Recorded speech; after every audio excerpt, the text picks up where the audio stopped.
অনেকে বুঝতে পারে না তার বাবুর মিজেলস হয়েছে কিনা। যেমন ওর নাম হচ্ছে আয়ান, আয়ানের মিজেলস হয়েছে এবং খুব টিপিক্যাল একটা কেস। ওর জ্বর আসছে, এখন আসছে কয়দিন জ্বরের? 5 দিন, তাই না? মিজেলসে প্রথমে জ্বর থাকে, 2 নম্বর হচ্ছে র্যাশ হয়। র্যাশটা সাধারণত 3 থেকে 4 দিনের মধ্যে হয়। র্যাশটা হয়েছে কত দিনের মাথায়? 4 দিনের মাথায় তো র্যাশ হয়েছে। শুরু হয় কোথা থেকে? এই যে কানের পিছন থেকে শুরু হয়। ওর কানের পিছন থেকে শুরু হয়েছে, এই তো। এরপর আস্তে আস্তে সারা শরীরে ছড়ায় যায়। মিজেলসের র্যাশটা কিরকম হয় আমি দেখাই তোমাকে। মিজেলস দেখো, এই যে ওর ফেসটা একটু দেখাও।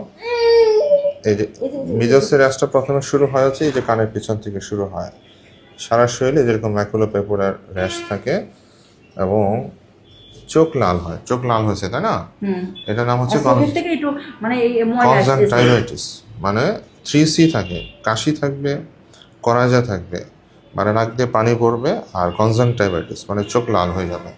এই 3টার লক্ষণ দেখে বোঝা যাবে মিজেলস হয়েছে, পাশাপাশি জ্বর এবং র্যাশ।